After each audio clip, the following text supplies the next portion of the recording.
माझा व्हिडिओ बघत असाल. सो आजचा व्हिडिओ मी घेऊन आलेली आहे. आज मी रेसिपी बनवणार आहे लहान मुलांसाठी वेट गेनची आणि म्हणजे मी माझ्या बेबीसाठी, म्हणजे तुम्हाला माहितीच आहे माझं शिवराज 1.5 वर्षाचा आहे आणि त्याच्यासाठी मी आज बनवणार आहे मखानाची रेसिपी.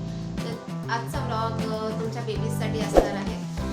माझा व्हिडिओ जर तुम्हाला आवडत असेल तर प्लीज माझ्या चॅनलला सबस्क्राईब करायला विसरू नका. तर चला तर आपण आजच्या व्हिडिओला सुरुवात करूया. तर सर्वात आधी तर आपल्याला मखाना रोस्ट करायचा आहे. तर मी त्याच्यामध्ये कढई तापत ठेवलेली आहे आणि 1 चमचा तूप टाकलेलं आहे.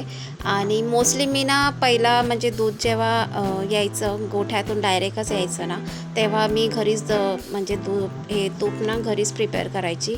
पण आता आजकाल नाही मागवत. सो आणि पिशवीचं दूध काय एवढं तूप काय व्यवस्थित होत नाही ना, त्यामुळे मग आता हे बाहेरूनच तूप आणलेलं आहे. चितळ्यांचं तूप आहे आणि त्याच्यानंतर त्याच्यामध्येच मखाना रोस्ट करायचं आहे तुपामध्येच. आणि चितळ्यांचं तूप पण खूप छान आहे तसा. आणि मोस्टली मी गोवर्धन चितळे असा यूज केलेला आहे आता बाहेरचा सध्या, तेही छानच आहे तूप. पण कसं आहे ना, घरचं तूप ते घरचं तूप, शेवटी ते तशी टेस्ट आणि तसा टेक्स्चर नसतो त्या तुपातला. असो, पण आता करायला टाईम पण नाही आणि आता करायला भेटतही नाही, त्यामुळे बाहेरनंच प्रिफर केलेला आहे तो. त्याच्यामध्येच मखाना आपल्याला चांगला व्यवस्थित रोस्ट करून घ्यायचा आहे. आणि त्यामध्ये आता मी बदाम टाकलेले आहेत, कारण आता माझ्याकडे फक्त बदाम अवेलेबल होते. तुम्हाला पाहिजे तर तुम्ही त्याच्यामध्ये खजूर, खारीक असेही काही काही रोस्ट करून घेऊ शकता. जे तुम्हाला तुमच्या बेबीला जे ड्रायफ्रूट्स आवडतात ते तुम्ही त्याच्यामध्ये ॲड करू शकता. मी पहिल्यांदाच म्हणजे जेव्हा दिलेलं शिवराजला, तेव्हा पण त्याच्यामध्ये मखानामध्ये बदामच ॲड केले होते. सो म्हणून म्हटलं की आता आपण बदामच ॲड करू, नंतर बघू सेकंड टाईम जेव्हा बनवेन तेव्हा त्याच्यामध्ये अजून काही काही ॲड करीन. अक्रोड आणि पिस्ताही काही काही ॲड करतात त्यामध्ये. तर मी आता फक्त त्याच्यात 5-6 बदाम घेतलेले आहेत. त्याच्यानंतर त्याच्यामध्ये थोडासा जिरा ॲड करणार आहे. एकदम थोडासा, एकदम चिमूटभर जिरा टाकलेला आहे की थोडासा टेस्ट चांगली यावी. आणि जिरा पण पोटासाठी खूप चांगला असतो. सो म्हणजे बाळाच्या पोटाला काही हानिकारक असं होणार नाही, व्यवस्थित त्याचं पोटसुद्धा हेल्थी राहील. त्यामुळे थोडंसं जिरा त्याच्यामध्ये ॲड केलं आहे. आणि त्याच्यानंतर थोडंसं त्याच्यामध्ये मीठ ॲड करणार आहे. मिठामध्ये मन व्यवस्थित म्हणजे थोडीशी टेस्ट येते बाळाला पण. म्हणजे बाळ जेव्हा खातं तेव्हा आपण थोडंसं त्याला सॉल्टी देतो. आणि आता मी त्याला सॉल्टी, तिखट, थोडंसं तिखट असं खायला त्याला सुरुवात केलेली आहे आणि तो तसं खातोही. म्हणून मी थोडंसं त्याला आता मीठ थोडंसं जास्त टाकलेलं आहे. तुम्ही पाहिजे तर थोडंसं किंचितच मीठ टाका, जर तुमचा बेबी जर लहान असेल आणि त्याला जर अजून सॉल्टी खायची सवय नसेल तर.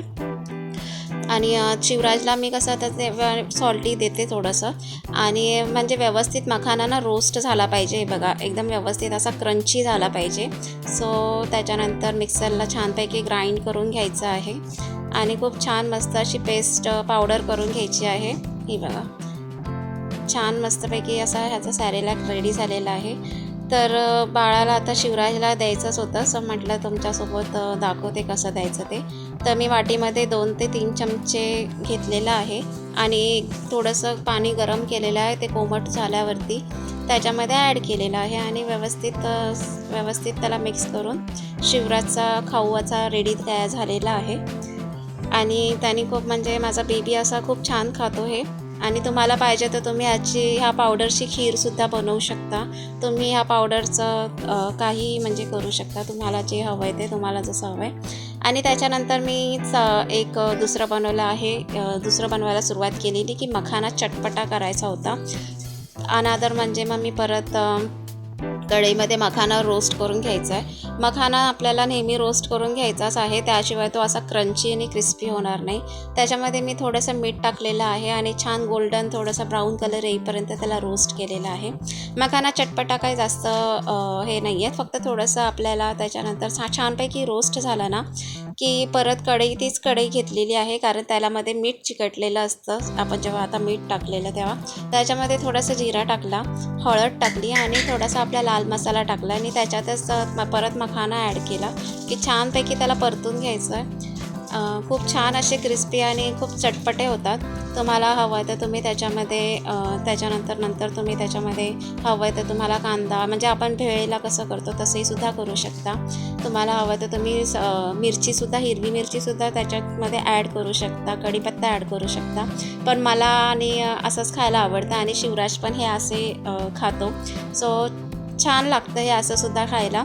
छानपैकी त्या मसाल्यामध्ये रोस्ट करून घेतले. त्याच्यानंतर डिशमध्ये काढून त्याच्यावरती चाट मसाला थोडासा भुरभुरला, ते खूप छान होतं. तर कशा वाटल्या तुम्हाला आजच्या 2 रेसिपी मला नक्की कमेंट करून सांगा. भेटूया आपण एका नवीन ब्लॉगमध्ये. तोपर्यंत सर्वांनी काळजी घ्या. Take care to all. Bye.